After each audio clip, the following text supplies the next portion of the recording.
察承认你是母胎单身，你还嘴硬什么？你个疯子，天天在这里发疯，害得我们也不得安宁。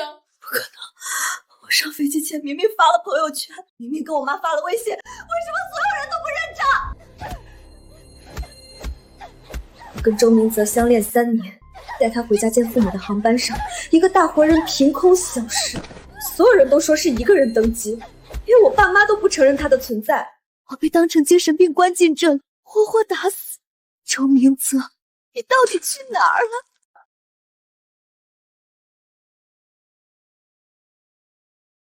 这是带他回家的这一天，我重生了。婉宁，出这么多汗，候机厅空调太热了。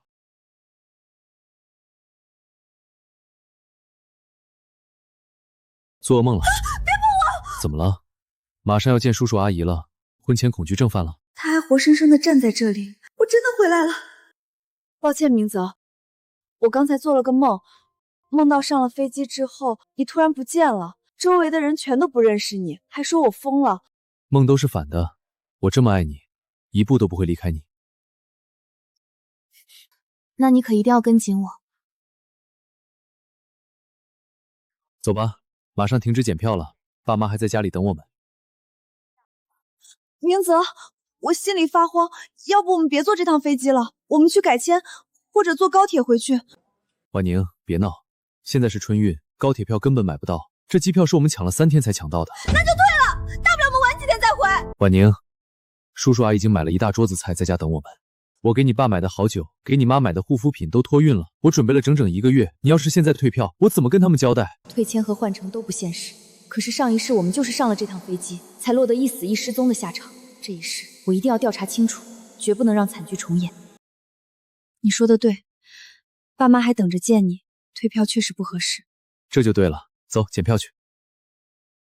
我不知道上一世到底是为什么，但这一世，只要我留下他跟我一起登机的铁证，证明他存在过，我就不信还能出问题。明泽，看镜头。这是怎么了？平时你不是最烦拍照吗？今天不一样，这是你第一次跟我回家，我想把每个细节都记录下来。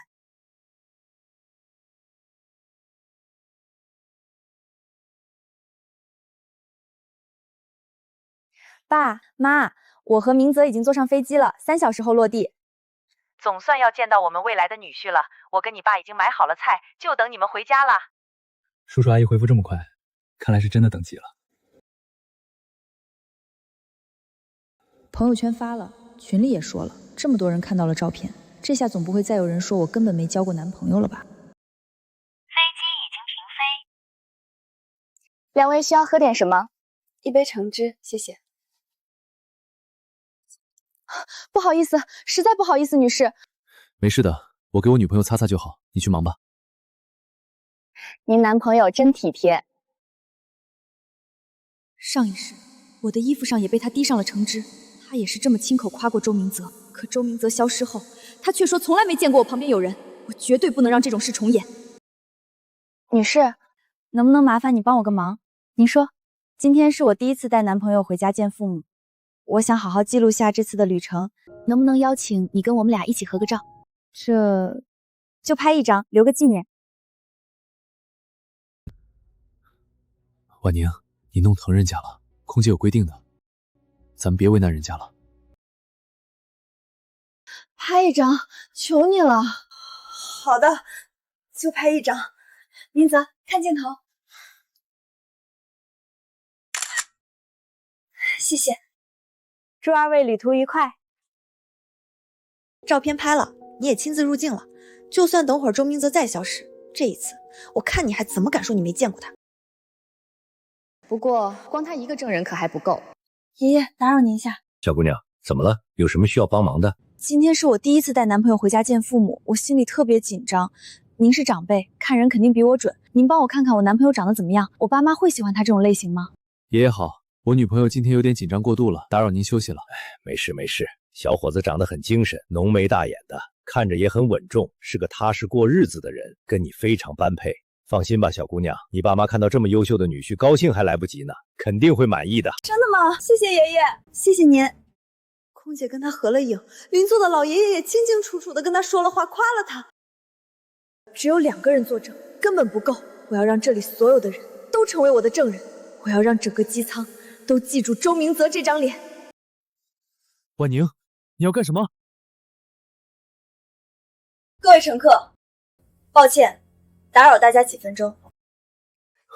婉宁，别闹了，大家都在休息。我叫沈婉宁，今天是我带男朋友第一次回家见父母的日子。我们恋爱3年，马上就要订婚了，能在万米高空和各位同行是特别的缘分。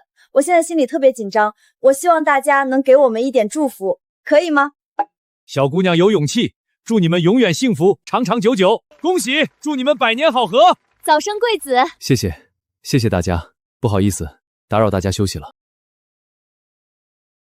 婉宁，你今天怎么回事？你平时最不喜欢在公众场合说话，今天怎么突然这么高调？我就是想让所有人都沾沾我们的喜气。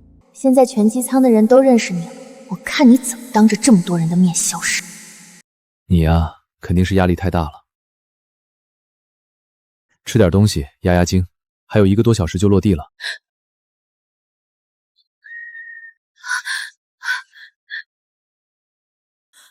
我不吃。怎么了？你不是最喜欢吃香蕉吗？明泽，从现在开始，你一步都不许离开我的视线。什么意思？不去洗手间，不站起来，就坐在这里，听到没有？好好好，我答应你，我一步都不离开你。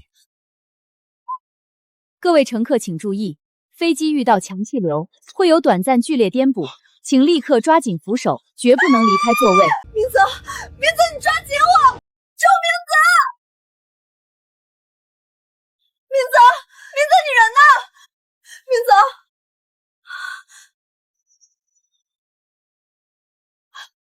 没有温度，怎么可能？周明泽刚刚明明在这儿坐过，为什么一点温度都没有？周明泽，你出来！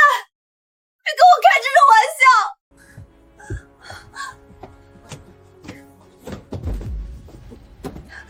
出来！周明泽，你给我出来！干什么呢？刚颠簸完就不能消停点？这人疯了吧？在飞机上乱翻什么？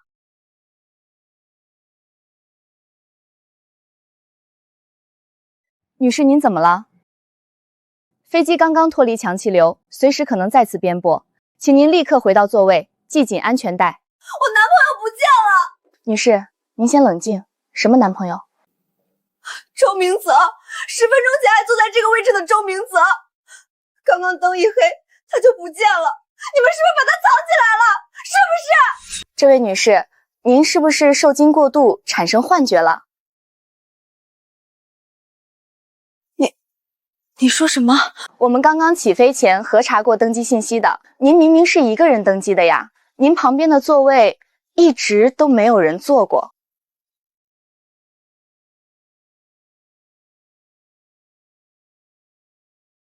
我1个人登机？张林，你装瞎也得有个限度。10分钟前就在这个过道上，你刚刚跟我们俩合过影。这位女士，您在说什么合影？我一直在前舱准备饮料，10分钟前我根本没有来过这片区域，更别说跟您合影了。好得很，以为死不承认我就没办法了？你以为你不承认就完了？证据就在我手里，睁大你的眼睛好好看看，这锁屏壁柱上的人是不是你？不可能，这不可能，明明是我亲手设置的。别慌，相册里还有照片呢？我的照片呢？怎么会1张都不剩？女士，您真的是受惊过度产生幻觉了，您的精神状态很不好，需要我帮您叫随飞医生吗？闭嘴，别碰我！对了，朋友圈，我发了朋友圈的，我爸妈还回复我了，网上留下的痕迹你们不可能删得掉。朋友圈也没有了。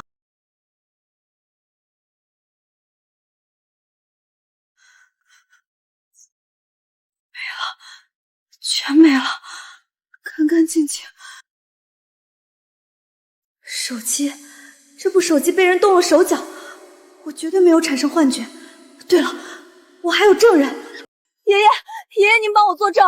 哎呦，小姑娘，你干什么？快松手！爷爷，您告诉他，10分钟前我刚问过您，我男朋友长得怎么样？您亲口夸他的，您说他长得很精神，浓眉大眼，是个踏实过日子的人。您还说我爸妈一定会满意他的。您见过他，对不对？小姑娘，你到底在胡说八道些什么？爷爷，您仔细想想，就在10分钟前啊！什么10分钟前？我一上飞机就戴上眼罩睡觉了，谁跟你说过话？再说了，我刚才登机的时候就看到了，你旁边那个座位根本就没坐过人，你一直都是一个人坐在那里自言自语。您撒谎，您为什么要撒谎？你们为什么要这样对我？快，这位女士情绪失控，控制住她，别让她伤到其他乘客。我没疯，你还祝我们百年好合的，还有你刚才起哄说让我们早生贵子的，你们都为我们鼓掌了的，你们说话呀！你们为什么都要装瞎呀？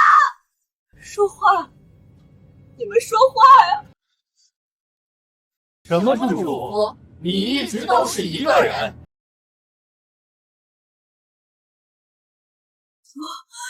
不可能。这绝对不可能！你们是不是被他收买了？还是你们把他给藏起来了？为什么要联合起来骗我？你有完没完？大过年的遇到个神经病，真是晦气。就是啊，刚才一上飞机就看你神神叨叨的，一个人拉着个空座又拍又笑的，不知道的还以为你撞邪了。空座，这个香蕉怎么解释？这是他亲手剥好递给我的，难道也是我一个人剥的吗？女士，这根香蕉是您自己从旅行袋里拿出来的，您刚才自己剥的呀，我们在前舱都看到了。不可能！找，他一定还在飞机上，他不可能跳机。把岸舱、行李舱全都打开，驾驶舱也给我打开。女士，请您立刻退后，您再这样，我们要采取强制措施了。破坏航空器安全是违法的！滚开！让我进去找！周明泽，你出来！让我找！那个大活人不可能凭空消失！小姑娘，你闹够了没有？飞机上这么多人，大家都有急事儿，谁有空陪你发疯？赶紧把他抓起来！我还要赶着回家吃年夜饭呢。空姐，赶紧联系机长报警，就说飞机上有暴徒，要求备降。我们不跟这种重度精神病坐一架飞机，太危险了。放开我！我没疯！我真的没有疯！周明泽，你到底在哪儿？你给我滚出来！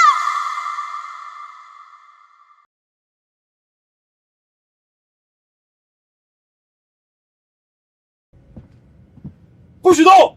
放开他！就是他，他说自己凭空消失了一个男朋友，不仅在机舱内打砸物品、骚扰乘客，刚才还要强闯驾驶舱。我们怀疑他有严重的精神疾病或者狂躁症。同志，我没有精神病，我男朋友真的不见了，他就在这架飞机上。你们搜，你们仔细搜啊！我们接到报警的第一时间，就已经对驾驶舱、行李舱、岸舱进行了全面排查，没有任何可疑人员。不可能！不仅如此，机场塔台已经同步调取了安检口和登机口的监控，监控画面显示，从安检到登机一直都只有你一个人。监控被篡改了，有黑客，我手机信息也被篡改了。打电话给我爸妈，就算手机被换了，我发过的语音他们肯定听到了。电话多少？哪位？我是机场特警大队队长吴建国，请问是沈婉宁的母亲吗？我是警察同志，婉宁出什么事儿了吗？她今天坐飞机回家过年啊。他人目前安全，我想向您核实一个情况，她今天是不是带男朋友一起登机的？她男朋友叫什么名字？男朋友？什么男朋友？婉宁一直单身啊，连个恋爱都没谈过，哪来的男朋友？妈，是我是婉宁，我是带明泽一起回来的。我们在家庭群里发了语音呢，你还说买好了菜等我们，你忘了吗？婉宁啊，你胡说什么呢？群里哪有语音？你是不是工作压力太大生病了？通知我女儿到底怎么了？情况我们基本了解了，稍后会有专人联系您。现在你还有什么好说的？不可能！为什么连我爸妈都不记得了？难道他们也参与了这场阴谋？是我疯了吗？难道真的从头到尾只有我一个人？带下飞机，送到精神卫生中心进行鉴定。那是明泽的衣服，上个星期他搬家，肩膀撞在门框上刮破的。周明泽！周明泽！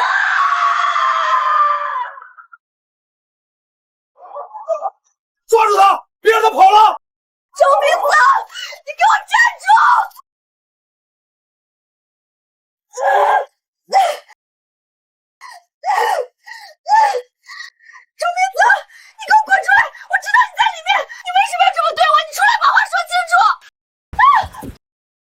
男朋友就在厕所里，相信我，你相信我，他真的在里面。你先冷静，我来处理。里面的人听着，立刻开门，双手抱头，走出来。我数3声，再不开门我们就破门了。3、2、1，破门！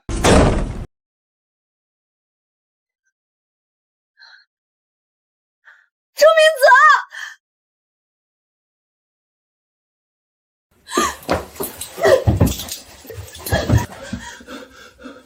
周明泽，你还要躲到什么时候？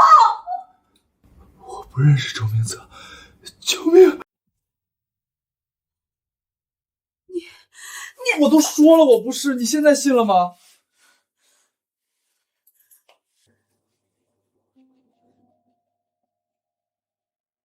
这右肩的洞是我上周亲手刮破的，你到底是谁？你有病吧？衣服是我自己的，穿了1年多。来人啊！立刻松手！吴队，看那衣服，那个破洞是真的，他绝对和周明泽有关。请出示身份证和登记牌。这女的是个疯子，我叫陈小强，这是证件。沈婉宁，你看清楚，这位是陈小强。不可能，证件可以造假，你衣服肩膀上的洞到底怎么来的？这是我去年骑车摔破的，衣服里都起球了。真的是旧衣服？难道我记错了？难道只是巧合？沈婉宁，所有的物证、人证都证明你在撒谎，你陷入了严重幻觉，必须采取强制约束措施。不能乱，我现在发疯会被直接送进精神病院，必须冷静。吴队，我不挣扎了。你现在一定认定我是精神病，如果我真疯了，应该去咬人，而不是站在这儿讲逻辑。你想说什么？我没精神病史，我怀疑我在飞机上被人下了药，一种导致幻觉的药物。我申请对我抽血化验。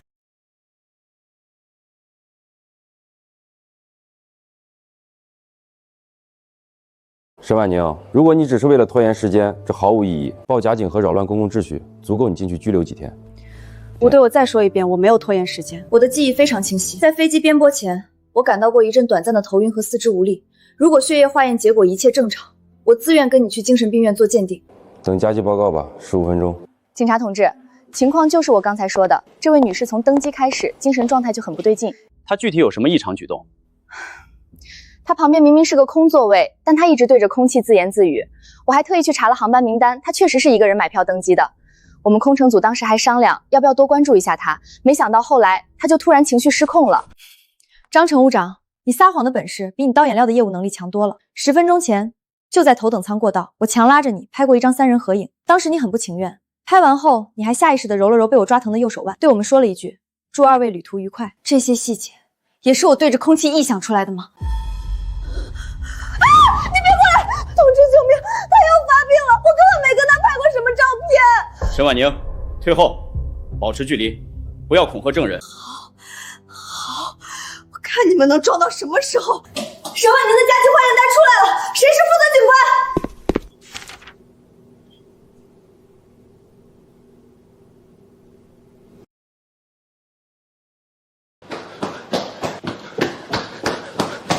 警察同志，我是沈婉宁的母亲，刚才在飞机上您用她的手机打过电话，我女儿到底怎么了？为什么要被降？好端端的一个人，怎么会被当成神经病抓起来呢？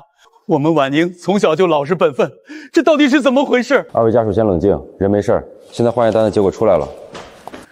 化验结果怎么样？血液结果出来了，你体内确实有微量的新型镇静剂成分，这种药能引起明显的定向力障碍和重度幻觉。不对，我说了，我没疯。虽然有药物干扰客观存在，但由于没有其他实体证据证明你男朋友的存在，这案子目前只能做治安案件立案。你先跟家属回去，随时配合传唤调查。婉宁，你吓死妈了！怎么会被人下药呢？妈，我不回老家，我要回我租的房子。明泽的行李还在那儿，只要回去，一定能找到他存在的线索。婉宁，你又在胡说什么？你这孩子哪来的男朋友啊？不，我绝对有。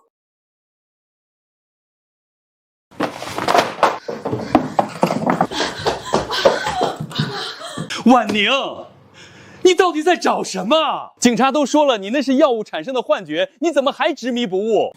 爸，幻觉不可能那么真实。我和周明泽在这个屋子里同居了整整3年，这抽屉里有他的过敏药。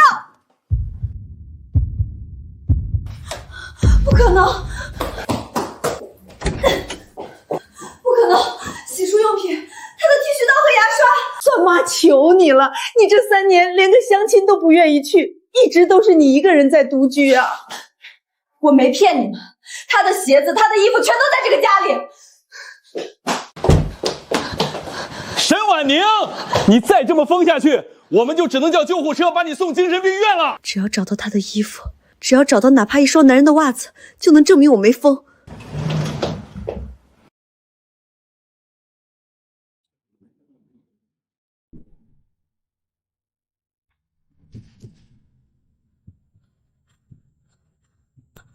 不可能，这不可能！一定有，我一定要找出来。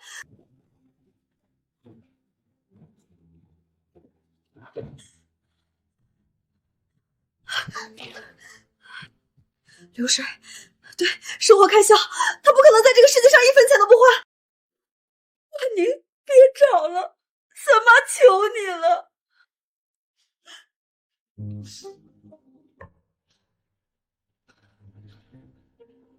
怎么会这样？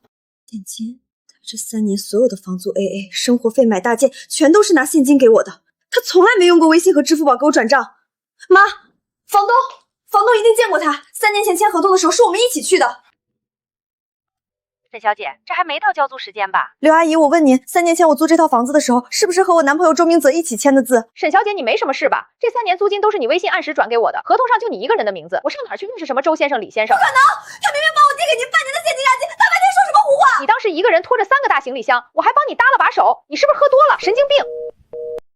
孩子，既然你实在不相信，咱们去小区找一下监控，看看监控里有没有你说的那个人。对，监控，走，现在就去。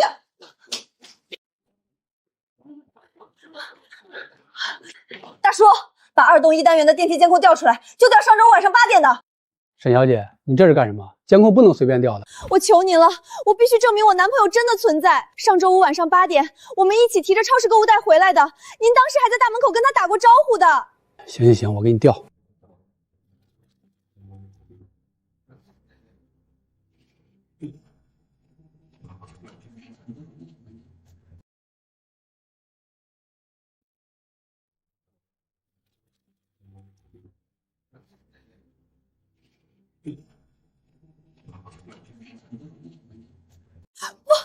这不可能，这监控肯定被黑客篡改了。沈小姐，这监控可是没联网的内网机，谁能篡改？沈小姐，你在这小区住了整整3年了，平时进进出出，你不一直都是一个人独居吗？哪里来的什么男朋友啊？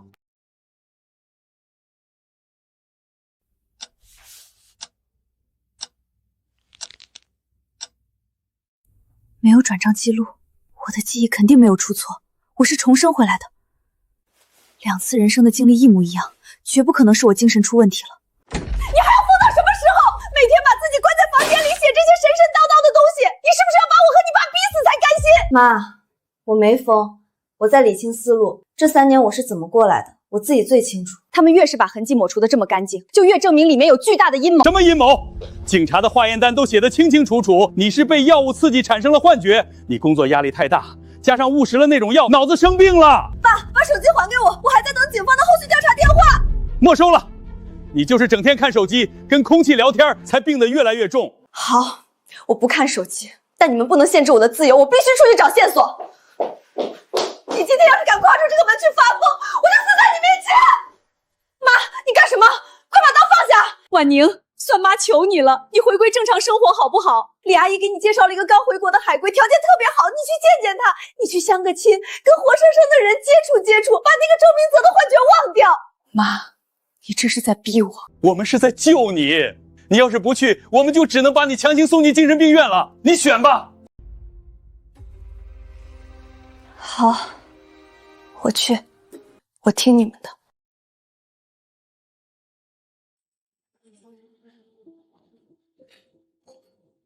只要稳住爸妈，只要他们把手机还给我，我就能继续查下去。这只是一场戏，走个过场就好。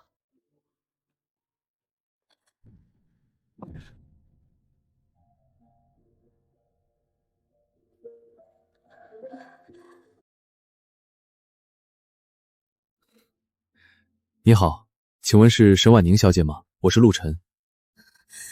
周明泽，你到底在玩什么把戏？你以为换个名字穿身西装我就认不出你了吗？沈小姐，你干什么？冷静一点。婉宁，你疯了，快放手！你在干什么？人家是陆晨先生，你这病怎么说发就发？妈，你们睁大眼睛看清楚，他就是周明泽，就是那个被你们说成是我幻觉的男人，他是个大活人，就在这儿。好痛！沈叔叔，别硬拽，小心伤到他。装，你继续装。沈叔叔，阿姨，没吓到你们吧？陆先生，实在对不起，我们家婉宁精神压力太大，脑子生病了。没关系，不过刚才她一直叫着另一个人的名字。沈叔叔，沈小姐是不是受了什么刺激？需要我帮忙联系熟悉的脑科医院吗？脑科医院就不劳你费心了。既然你口口声声说自己刚回国，那你敢不敢把证件拿出来看看？胡闹！你们第一次见面你就搞这些事情，还问人家要证件，你查户口吗？沈叔叔，这是我的证件。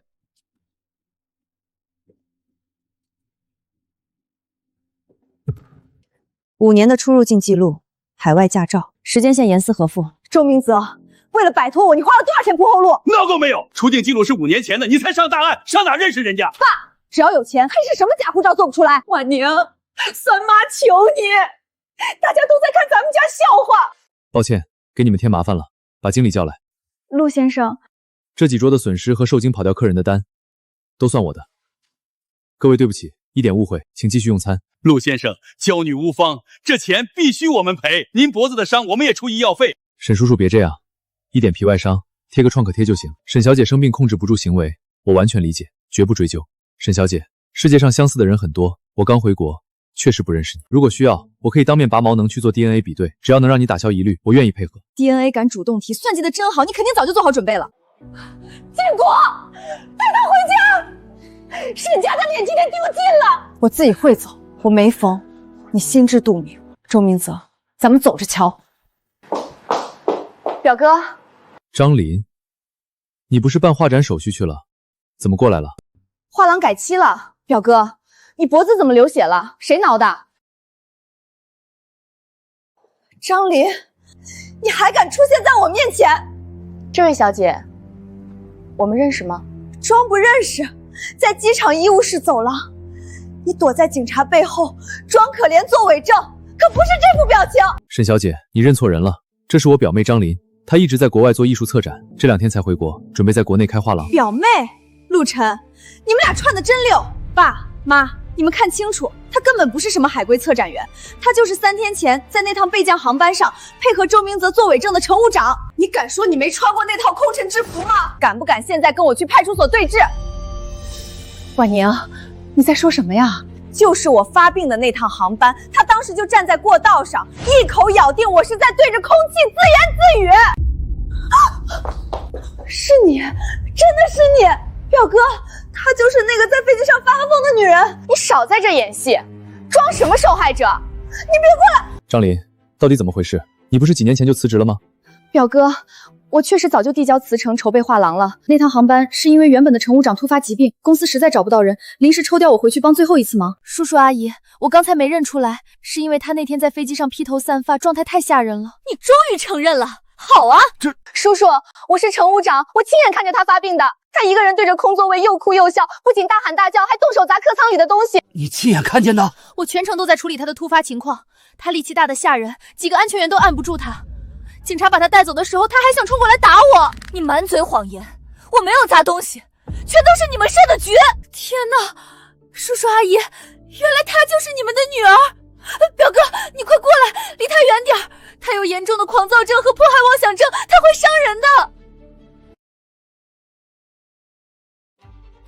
叔叔，您自己看，这就是当天的客舱安全情况报告，上面写的清清楚楚。沈小姐不仅在机舱大声喧叫，砸坏餐车，还非说身边坐着一个叫周明泽的男朋友。可航班系统里根本没这个人，他旁边就是一个空座位。谁知道你们怎么搞的鬼？我的记忆不会出错，不会出错。航警查了安检监控，核对了登机口录像，从头到尾就是你一个人拖着行李箱上的飞机，没有任何男人跟你同行。叔叔阿姨，相亲讲究坦诚，你们女儿有这么严重的迫害妄想症，差点引起航空事故，你们怎么能只字不提？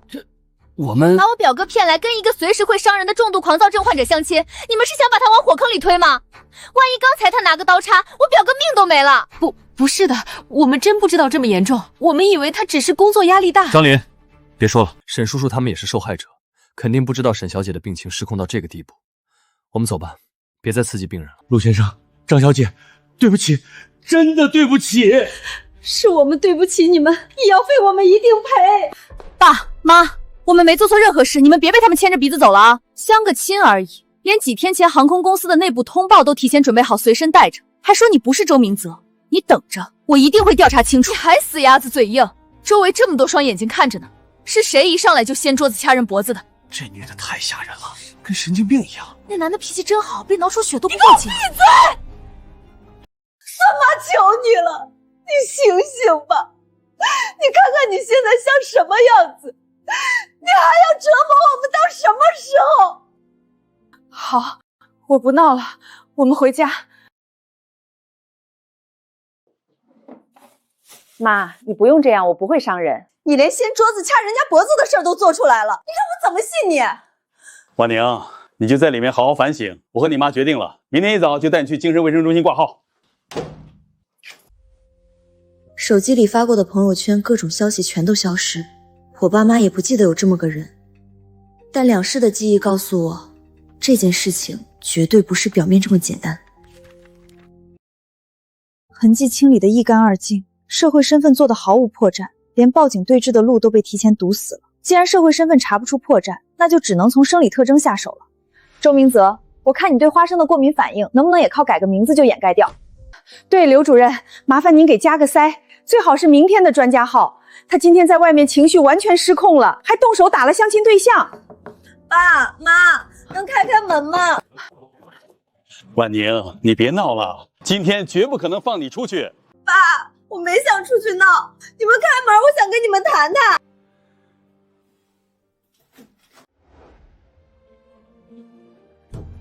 婉宁，你干什么？快起来！爸妈，对不起，我刚才在房间里想了很久，一个人说我疯了，可能是误会，但警察、保安、医生，所有的人和证据都在告诉我同一件事儿，可能真的是我生病了，是我产生了严重的幻觉。女儿啊，你能想通就好，生病了咱们就治，妈砸锅卖铁也给你治。妈，我同意明天去医院看精神科，但去医院之前我有个请求。你说，只要肯治病，什么爸都答应你。今天在咖啡厅，我动手伤了陆先生，我心里实在过意不去。我想亲自下厨做几道拿手菜，请陆先生和张小姐来家里吃顿饭。我想当面向他们正式赔罪，把这个误会彻底解开。好，你能想通就好。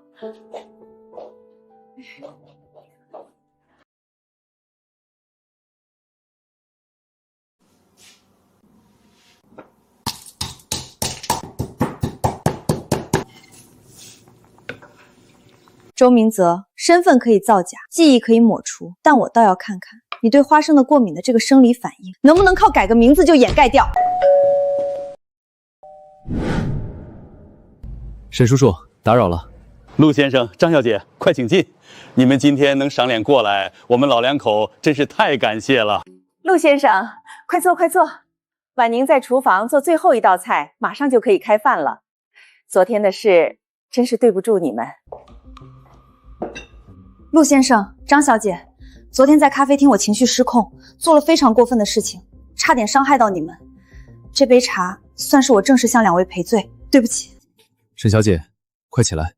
我昨天就跟沈叔叔说过了，我完全理解你的病情，一点皮外伤我根本没有放在心上。这杯茶我喝了，昨天的事情就算彻底翻篇了，大家以后当朋友相处。陆先生大人大量，既然是朋友，就请坐下多尝尝我的手艺。陆先生，这是我特意为你炖的汤，之前的事儿希望你别往心里去。沈小姐，这汤闻着味道倒是不错。对，快尝尝。婉宁这孩子心眼不坏，就是最近压力太大了。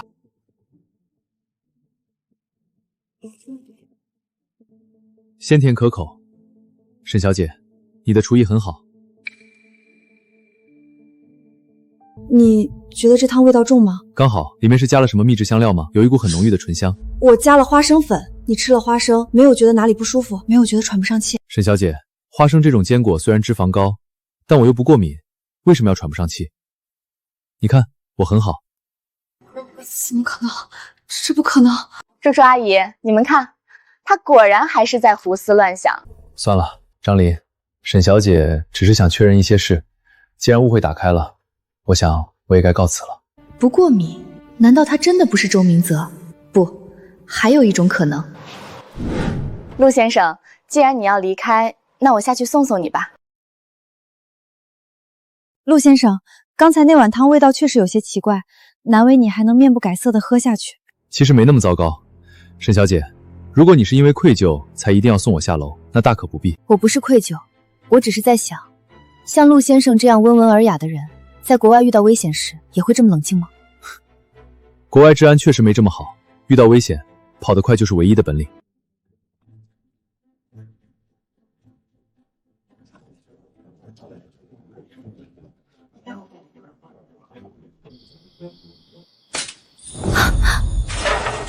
快闪开！上面的东西塌了，快躲开啊！婉宁，快跑！周明泽练过3年散打，不管是格挡还是闪避，遭遇突发危险时的第一反应绝对是重心下沉。小心！表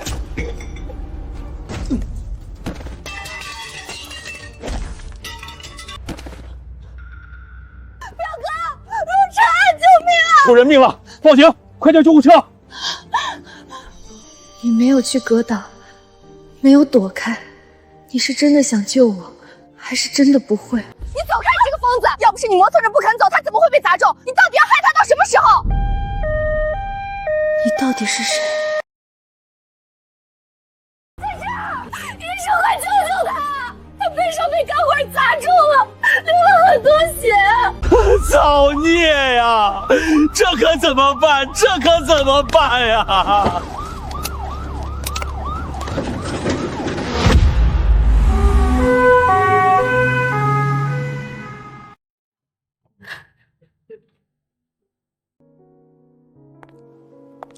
你现在满意了？你说话呀！你不是说他是周明泽吗？你不是说他会散打吗？散打在哪儿？格挡在哪儿？他为了救你命都快没了，这就是你所谓的试探吗？张小姐，对不起，我们回去一定好好管教他，医药费我们全出。医药费？陆家缺那几个钱吗？叔叔阿姨，我最后再说一遍，他这不是什么压力大，他这就是彻头彻尾的疯子，他有严重的攻击倾向和被害妄想症。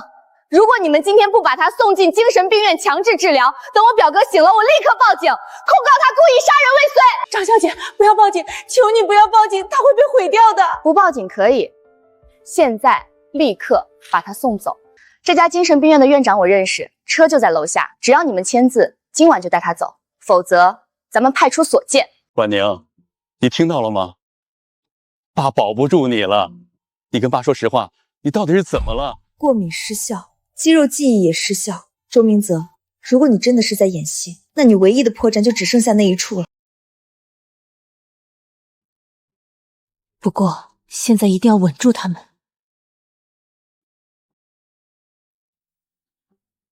签吧。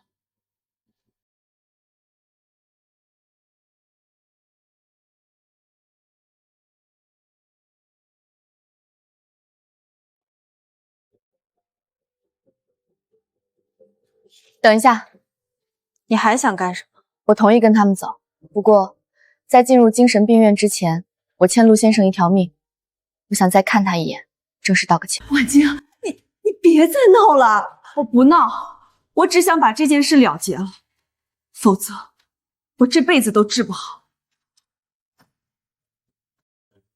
行啊，让他死心也好。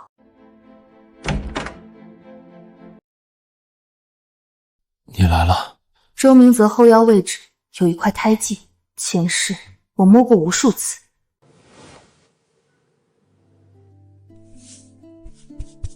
明泽，你这胎记还挺好看的，不是画上去的吧？怎么可能是画上去的？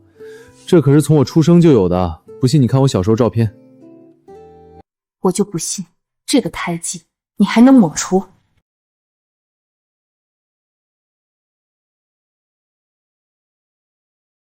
陆先生，对不起，我真的对不起。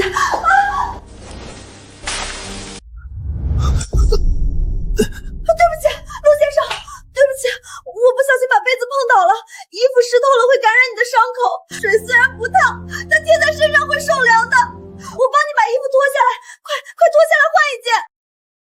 沈小姐，没关系，不用麻烦了。陆先生，真的对不起，我这就帮你把湿衣服脱下来，万一感冒发烧了，我的罪过就更大了。万宁，你别乱动陆先生，快让护士来处理。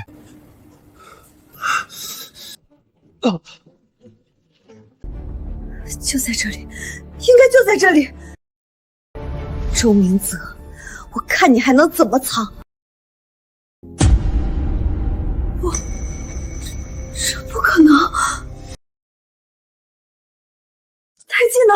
你的台阶呢？沈小姐，疼！你到底在干什么？沈小姐，你别过来了，我刚才救了你，你为什么要这样对我？疯子，叔叔阿姨，你们看他干的好事，他连救命恩人的衣服都要扒。今天必须把他送走。婉宁，妈求求你了，你认命吧，你真的生病了，咱们去医院治病好不好？难道我真的错了？人交给你们了，门外有转运车，直接送去康复国际私立精神疗养院，给他安排最高级别的封闭病房，不准任何人探视。沈小姐，自己走还是我们动手？滚开，别碰我！同意书已经签了，你还想干什么？抓人，把他拖上车。爸妈，我承认我病了，我同意去精神病院，但我绝不去私立医院。我明天一早跟你们去市公立精神卫生中心，我们家里的事情不需要外人插手。公立医院治不好狂躁症。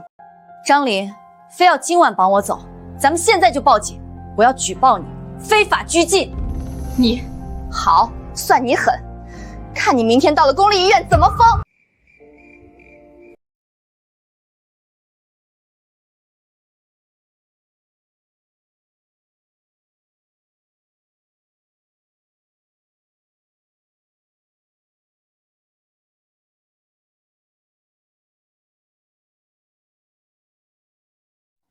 这是2年前准备资格考试买的录音笔，考完试就扔在这里了。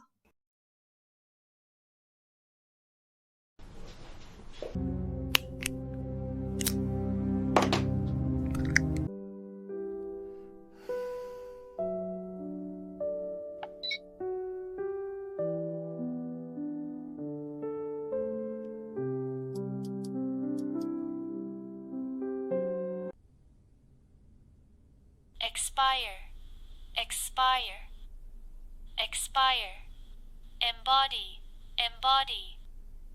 张婉宁，你又把香菜买回来了，不知道我不吃香菜吗？还有那盘花生，你吃完记得洗手，我闻到味道都要休克了。果然，你是存在的，周明泽，你是一个活生生的人。我没有疯，我要告诉爸妈这个消息。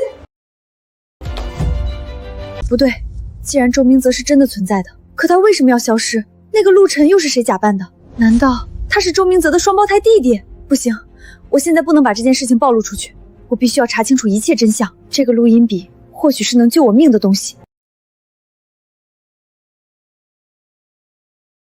叔叔阿姨，车就在楼下，我们直接去私立疗养院吧，专家已经在那边等着了。张小姐，昨天不是说好了吗？婉宁不去私立医院，我们还是想带她去市公立精神卫生中心。公立医院人多眼杂，床位紧张，婉宁的病有很强的攻击性，万一伤了人怎么办？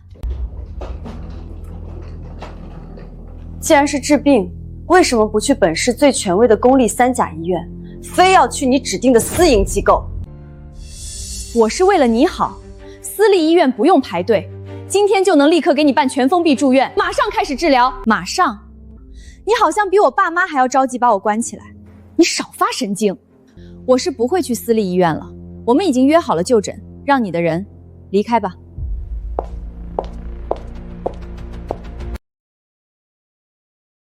根据家属描述，病人确实存在重度幻觉和偏执倾向，但我们公立医院有严格的收治流程。医生，情况紧急，他随时会伤人，能不能立刻开具强制收治单，把他关进封闭病区？这位家属，精神类疾病的强制收治不是儿戏，必须先做全面的生理排查，包括抽血、脑电出、核磁共振，排除器质性病变。检查做完后，还要在开放病区进行72小时的强制临床观察，由3名主治医师联合会诊，才能确诊并转移至封闭病区。72小时？他要是这3天里跑了或者伤了人，你们负责吗？这是法律规定，不愿意等，你们可以去别的地方。他到底在急什么？前世我在精神病院里也从来都没看到过他。他跟周明泽到底有什么联系？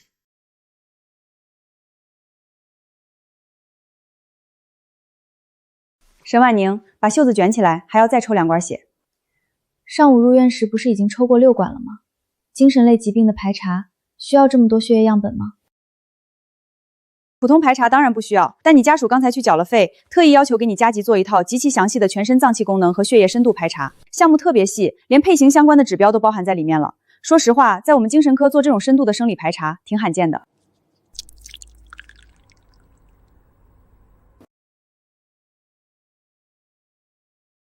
医生，强制收治的会诊就算要等72小时，但今天加急做的那些血液和生理化验报告，下午总该出来了吧？张小姐，我们这里是精神专科，你们非要加做的那些全套脏器功能评估和深度血液筛查，需要总院的实验室出数据，没那么快。我加了双倍的加急费，最快几点能拿到？这对后续的转院治疗非常重要。大概下午4点左右，报告出来会放在我办公室。一个急着把我关进疯人院的家属，不在乎精神鉴定的进度，却对我的腔气功能和血液深度报告急不可待，有意思。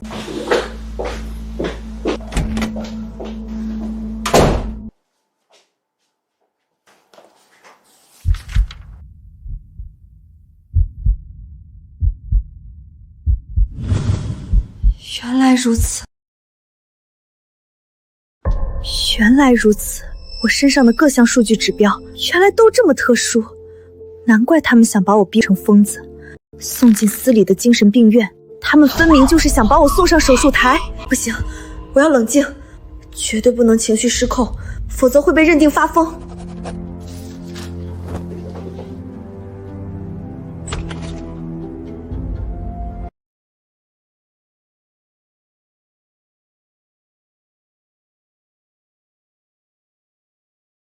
沈婉宁，关于你在飞机上坚称存在的男朋友，你现在怎么看？医生，对不起，我已经冷静了。那个男人是你虚构的。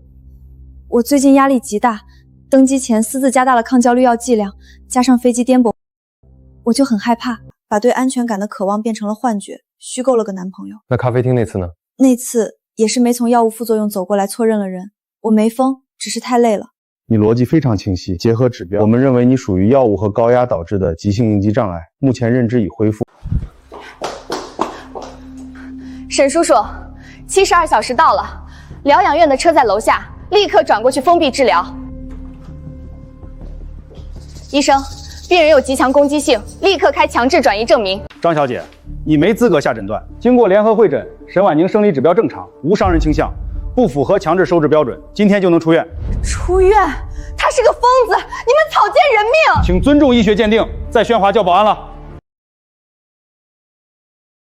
婉宁，没事就好，咱们回家。张小姐，谢谢你这几天的关心，不过让你失望了，我很正常。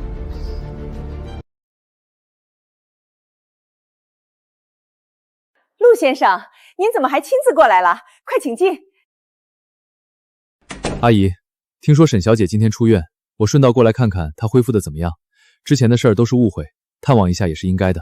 陆先生，那天在咖啡厅还有医院，真的对不起，我当时吃错了药，精神出了问题，把您认成了我的幻觉。没关系，能看到你完全康复就好。婉宁，你陪陆先生坐会儿，我去洗点水果。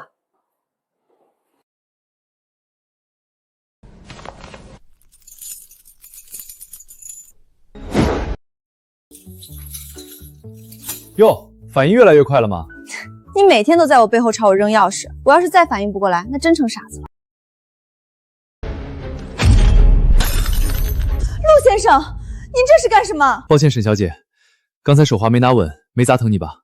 没事儿，我去看看我妈水果洗好没。他刚才抛钥匙用的是右手，周明泽是严重的左撇子。现在我可以确定，这个人根本不是周明泽，若不是整容，就只有双胞胎一种可能。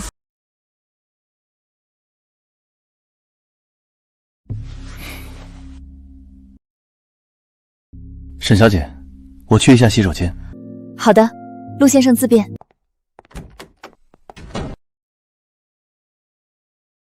这是周明泽的限量版打火机，怎么会在这里？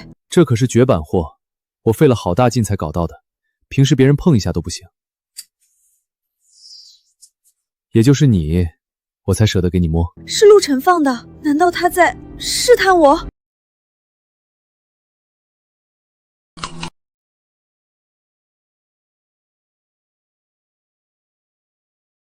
怎么可能？这可是周明泽最喜欢的打火机，他看到后不应该没反应啊？难道他真的把周明泽忘掉了？不行，我要再验证一下。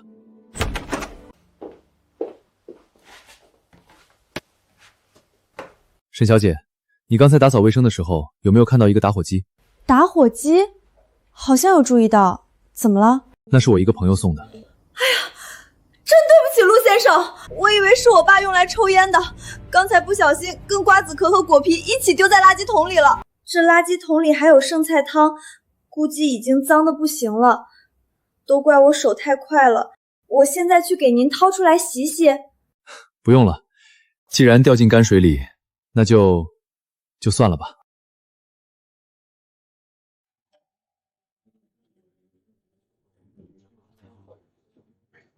沈小姐，我听阿姨说我表哥来探望你，我正好顺路来接他，顺便为我在医院的冲动给你道个歉。张小姐客气了，快请进。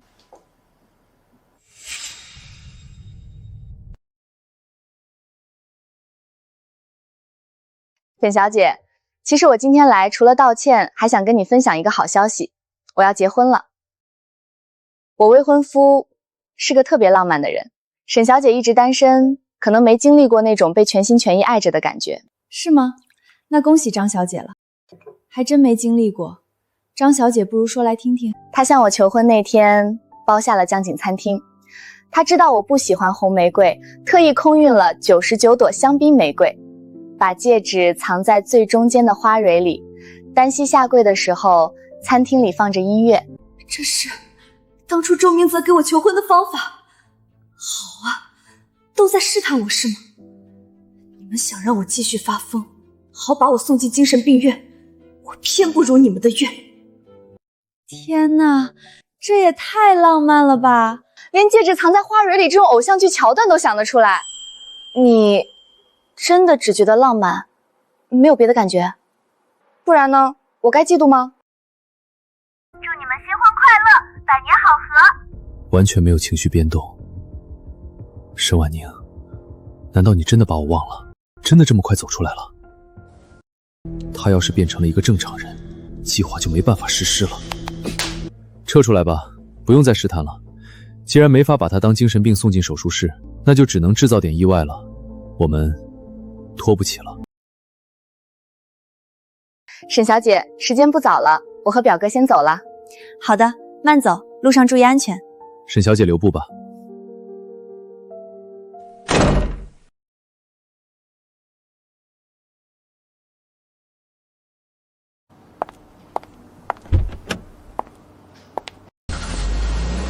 他们相信我正常了，这就意味着他们应该不会想着把我送到精神病院了，但他们应该不会善罢甘休，肯定会想别的办法搞我。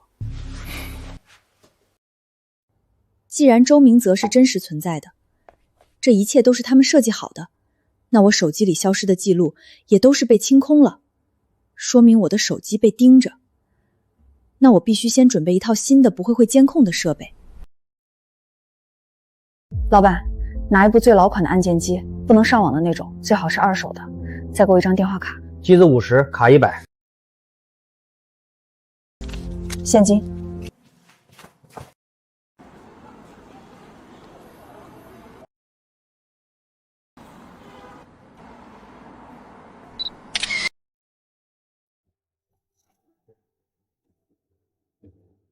有消毒水的味道。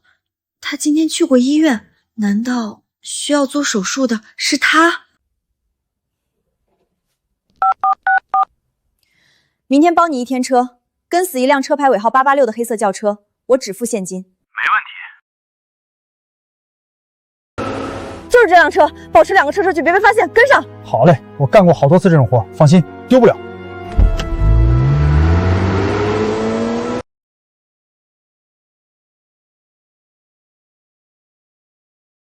这里是他说的私人医院吗？女士您好，请问有预约吗？没有，我突然胃疼的厉害，能挂个急诊吗？急诊在左边，请您先去那边的休息区坐一下，填个表。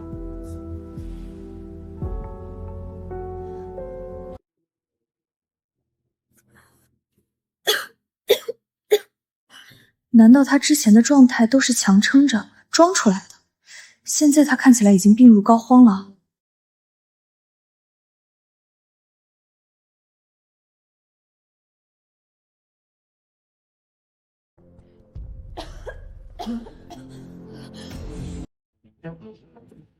谁在那边？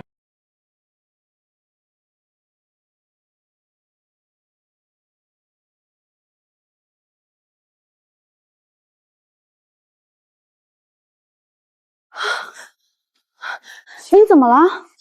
我刚才明明看到反光里有一个人。张小姐，您这是并发症引起的视力模糊和幻觉，您现在的身体状况极度危险，必须立刻去做透析，主任已经在等您了。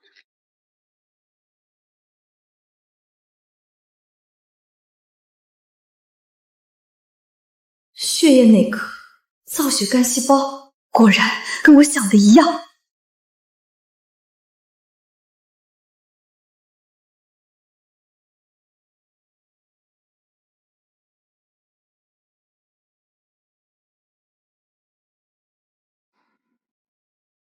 血液透析，他所有的身体数据竟然跟我一模一样，难怪会盯上我，而且现在的状态随时可能会死。沈小姐，明天周末，听说你最近心情不太好，我订了一家高档餐厅，想带你出去散散心，顺便为张林之前的鲁莽再次向你正式道歉。散心？是迫不及待想送我上路吧？张林快死了，他们果然急了。光靠一张缴费单，警方根本不可能管这件事情。我必须立刻拿到重要的证据。双胞胎的 DNA 是一模一样的。虽然周明泽销声匿迹了，但他确确实实在这屋子里生活过3年，留下了他没来得及清理的毛发。只要我再拿到陆晨的身体样本，就能证明周明泽的存在，也能证明他们之间的关系了。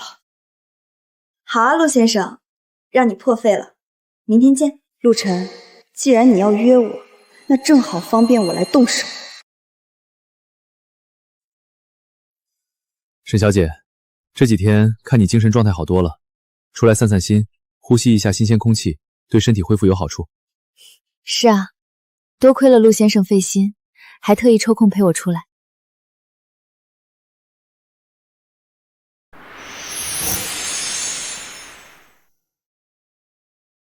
小心！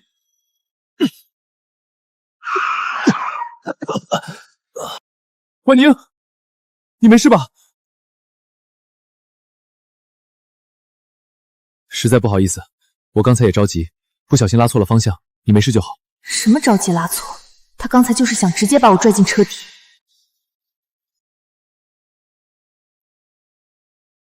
这恐怕根本不是意外，就是他想制造意外，把我送到他们的私人医院。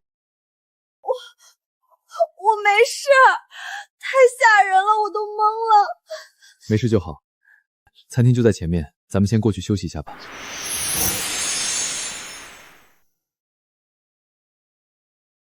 您好，您2位的牛排。哎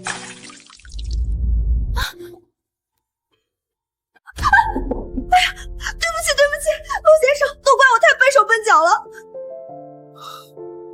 没事。这怎么行？这酒渍干了就洗不掉了，快去洗手间处理一下，让服务员拿点苏打水帮你洗洗。好，沈小姐先坐，我去一下洗手间。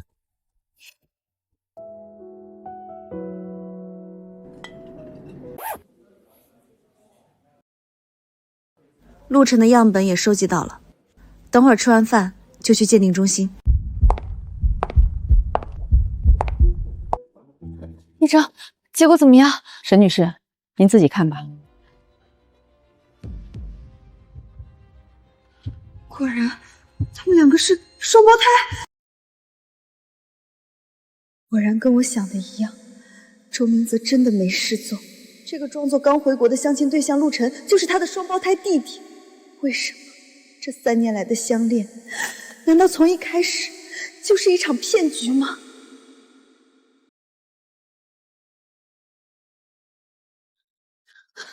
你好，我要报案，找机场特警大队队长吴建国。沈婉宁，你的临床观察期刚结束，不在家好好休养，又出什么事了？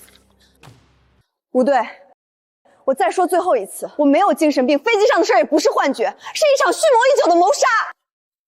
周明泽根本没有失踪，他跟双胞胎弟弟互换身份，试图要把我逼疯。昨天十字路口，他弟弟甚至故意拽我，企图制造车祸杀我。你说的是真的？吴队，这份报告就是证据。那2份样本，一份是周明泽留在家里的毛发，一份是他弟弟陆晨的。我要求立刻对周明泽及同伙侦查。如果你说的属实，这确实是恶性案件，跟我来工位。把周明泽的身份证号码报给我，我查一下他的轨迹，只要人在国内，系统里一定有痕迹。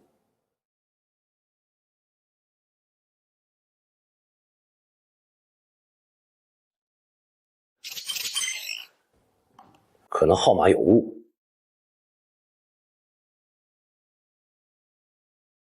沈婉宁，你知道跑到市局报假警什么后果吗？不对，你这是什么意思？你自己看，整个本市的常住人口系统里根本没有你描述的这个周明泽。你给我的那串身份证号是个空号。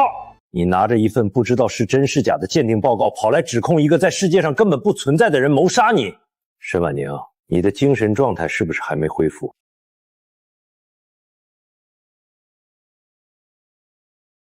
沈婉宁，警察办案讲究证据，系统里根本没有周明泽这个人，你让我怎么查？你还是先回去休息，这件案子目前没法立案。不对，吴队，等一下。又怎么了？如果一个人在现实中真实存在，甚至能留下带有 DNA 的样本，但在系统里却查不到，只有一种可能，周明泽根本就不是他的真名。化名，没有真名，也没有真实的身份证号，查起来无异于大海捞针。不需要大海捞针。既然那个相亲对象陆晨是他的双胞胎弟弟，那他的真实姓氏有可能根本不姓周，而是姓陆。姓陆的双胞胎？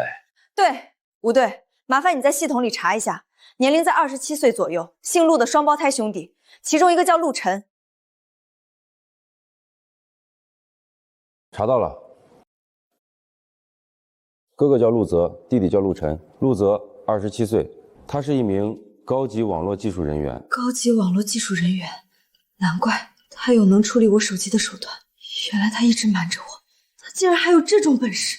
他连名字都是假的，这3年来的相遇、相恋、同床共枕，全都是他精心策划的骗局。他主动接近我，把我留在身边3年，从一开始就是为了我身上的东西。沈婉宁，你确定屏幕上这个叫陆泽的人，就是你指控企图谋杀你的周明泽？我确定。吴队，既然查到了他们的真实身份，现在能立刻实施抓捕吗？目前我们手里的证据只有你提供的 DNA 报告和他们使用假身份的记录，但这在法律上不足以定性他们企图谋杀。这些都不够。没有作案工具，没有现场，没有他们亲口承认的录音，就算现在抓人，他们也可以编称用假身份是为了躲避债务，完全可以拒不承认针对你的阴谋。难道就看着他们逍遥法外？张琳还在私立医院等着，我的时间不多了，他们随时会再下杀手。吴队，如果没有直接证据，我就给他们制造犯罪现场，我来做诱饵。这非常危险，那也总比等死强。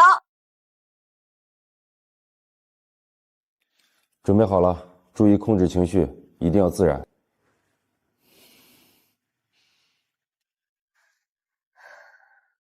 沈小姐，陆先生，救救我！昨天的车祸根本不是意外。婉宁，你怎么了？别急，出什么事了？今天有一辆黑色的车一直跟踪我，他们想杀我，我不敢报警，我怕警察不信我，我怕他们又把我强行关进精神病院。你先别慌，告诉我你现在躲在哪儿，我我去接你。我不敢回家，我怕连累我爸妈。我不知道这是哪儿，我跑到城郊了，这里很黑，是个废弃的老宅子，他们好像追过来了。城郊哪个废弃老宅？婉宁，你具体位置在哪儿？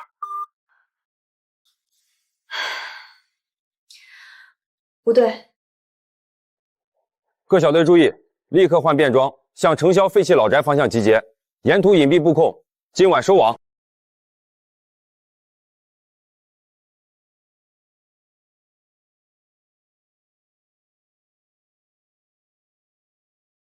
透析的效果越来越差了。如果在24小时内还没有合适的供体进行移植手术，就算神仙来了也救不了他。该死，都怪昨天那个送外卖的没撞准。现在是婉宁躲起来，突然挂了电话，连具体位置都没说，会不会有诈？他怎么会突然一个人跑到城郊去？有诈？他被昨天的车祸吓破了胆，现在又停了药，精神早就在崩溃边缘了。他哪来的脑子设局？看到了吗？他现在的确是正躲在城郊的一处废弃老宅里。他会不会报警了？报警？他不敢，他怕警察不信他，更怕再次被当成精神病强制关进医院。伯父，准备好手术室和麻醉团队，琳琳，马上就有救了。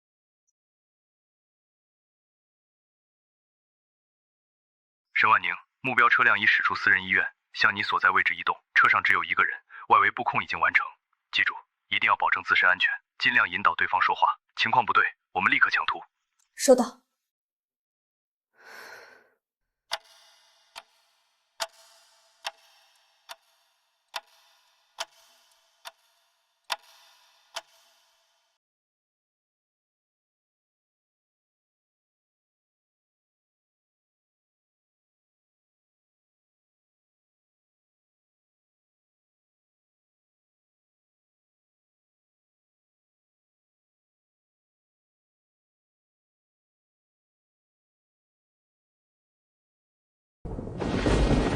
沈小姐，别怕，是我来接你了。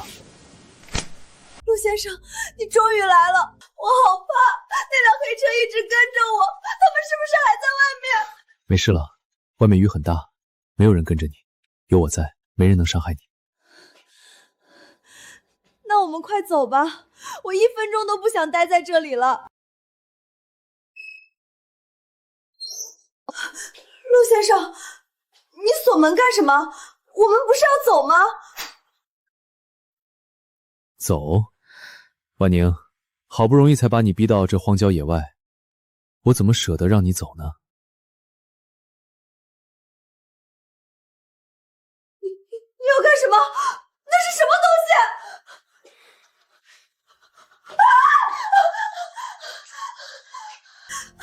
你要干什么？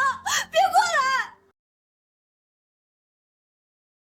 别怕，婉宁，打完这一针，你睡一觉就好了，一点都不疼。不要，我给你钱，要多少钱我都给你。陆先生，求求你放过我，我根本不认识你，我也没有得罪过你，你为什么要抓我？给我给你钱！不对，嫌疑人掏出凶器了，要不要行动？再等等，目标还没有亲口承认身份，现在冲进去证据不足，相信他，他能把握好分寸。婉宁，难道现在你的心里只有陆先生了吗？你现在连自己的爱人都认不出来了吗？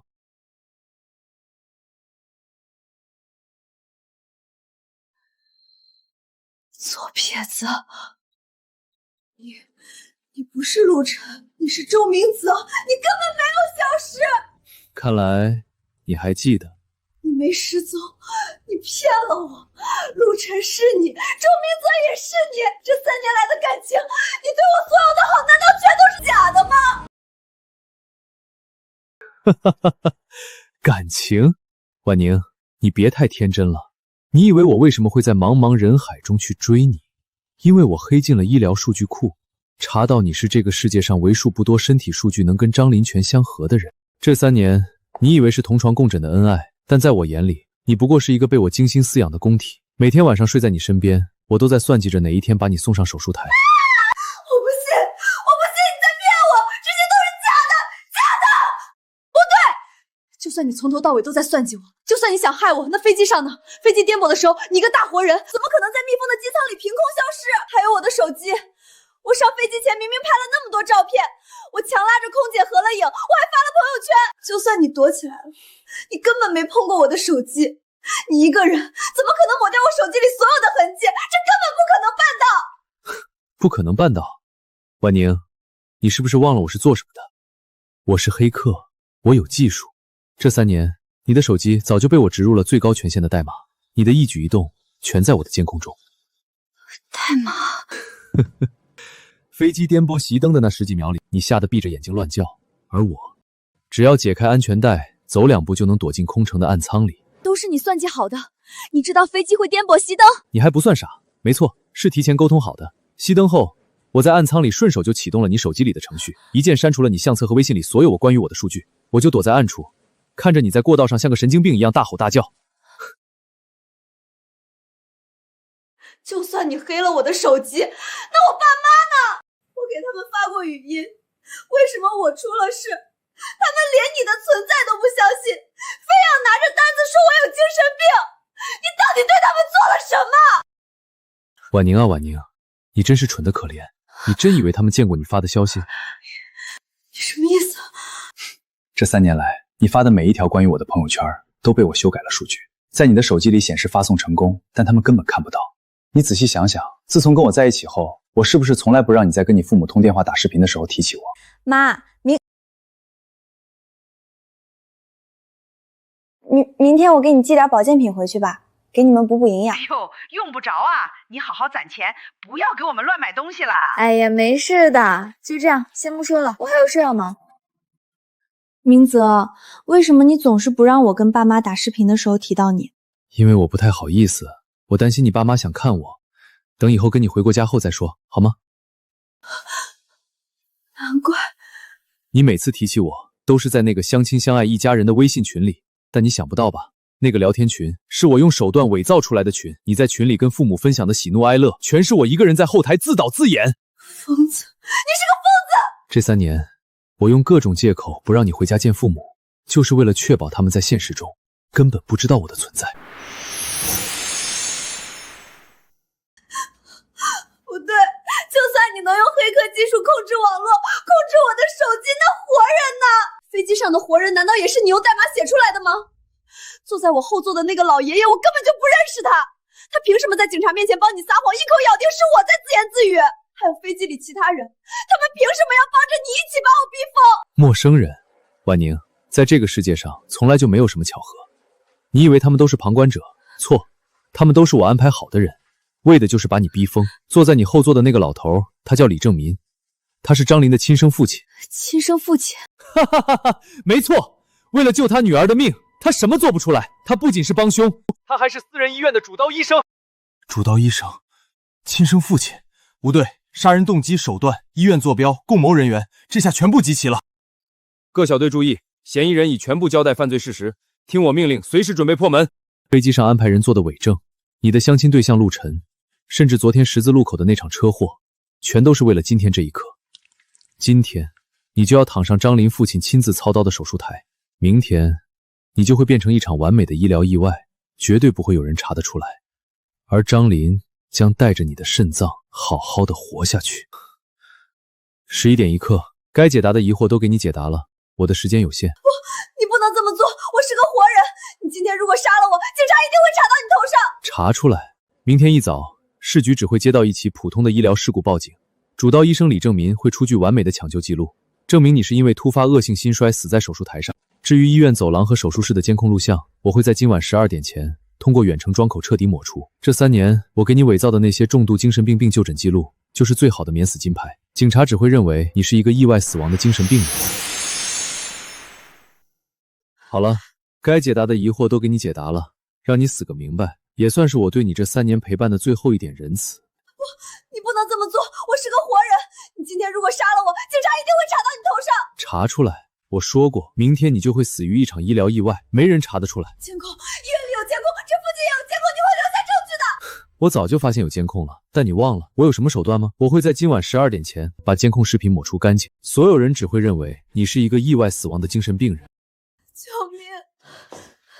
救命！谁来救救我？别白费力气了，在这荒郊野外，今天不会有人来救你，要怪就怪你自己选择来到这里，给了我机会。乖一点，不要挣扎，只要睡一觉，一切就都结束了。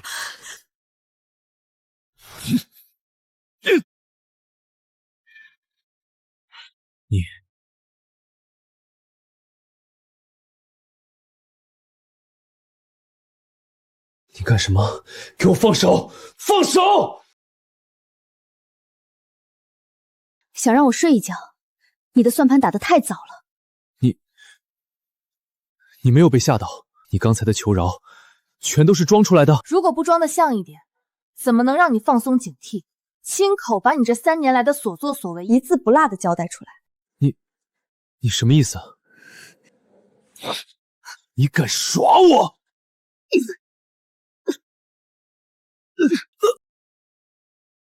你刚才的故事讲得真好，每一个作案细节，飞机上伪造的监控，甚至和同伙的身份，你都交代得清清楚楚，真该谢谢你的自负。你套我的话，你到底想干什么？干什么？你是不是觉得我今天敢一个人坐在这儿等你们，是真的走投无路，在向你求饶？你到底想干什么？就算你之前是装的，你今天也跑不掉。跑？我为什么要跑？你真以为今天是你把我逼到了绝境吗？你刚才得意洋洋地向我炫耀，说李正明是张林的亲生父亲，炫耀你在飞机上的黑客手段，你是不是觉得看着我崩溃的样子很有成就感？你到底什么意思？意思就是你说的这些，其实我早就查得一清二楚。我知道张林，我也知道你们的目的。我乖乖坐在这里听你把这些讲出来，只是为了让你亲口录下供词而已。你早就知道了，不可能，你怎么可能查得到这些？那只是你一厢情愿的以为罢了。你以为一切都在你的掌控之中吗？其实你才是那个一直被蒙在鼓里的蠢货。我不仅知道你的全盘计划，我也知道你根本不叫周明泽，你叫陆泽。你怎么会知道这个名字？你到底干了什么？监听器，你以为我把你引过来什么都不准备吗？你刚才那些引以为傲的杀人计划，还有你亲口承认的所有罪行，外面的人刚刚可是听得一清二楚。监听器，你敢套我的话？你把定位和监听全开着。现在才发现，已经晚了。交出来，把设备给我。只要设备在我手里，我能在10秒内黑掉接收端。把东西给我。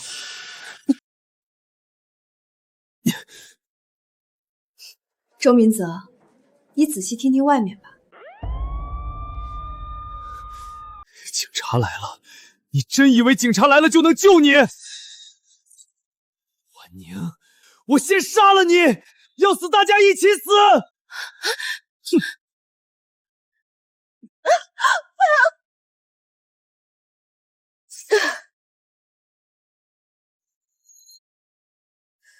周明泽，你的死期到了。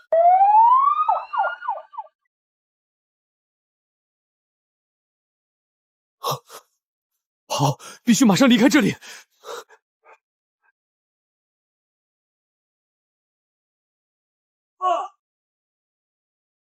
不许动，趴下，双手抱头。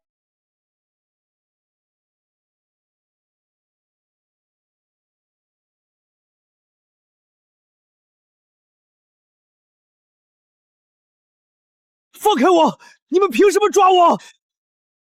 老实点，别动。沈女士，没受伤吧？我没事。吴队，刚才的录音都固定了吗？市技术科已经同步云端备份，从他的黑客手段到共谋名单，一字不落。报告吴队，外围接应小组已破窗突击，嫌疑人陆晨企图销毁电脑硬盘，现已被全面控制。报告，私立医院抓捕行动顺利，主刀医生李正民及共犯张林已被当场抓获，目前正在押解途中。不可能！我侵入了所有的监控系统，我给医院设置了最高级别的防火墙，你们不可能这么快抓到他们！假的！你们在炸我！防火墙，周明泽，你真以为我在这陪你耗了半个小时，只是为了听你讲故事？你什么意思？你以为自己的手段很厉害，可是在法律面前，你根本算不了什么。带走。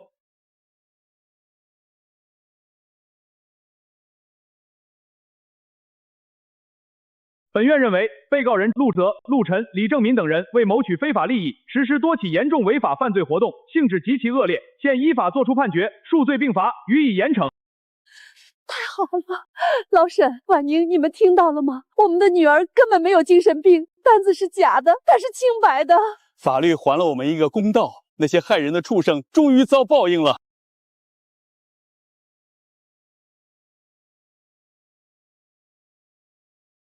沈女士，案子结了。另外，关于那个张林，他因为一直没有等到合适的肾源，几天前在重症监护室死于多器官衰竭。我知道了，谢谢伍队，这段时间辛苦你们了。去过你真正的新生活吧。再见。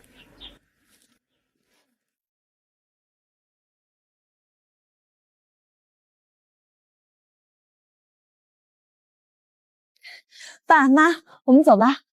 前世今生的这段时间里，我被迫扮演着一个绝望的疯子，但好在黑夜再漫长，也终究遮不住太阳。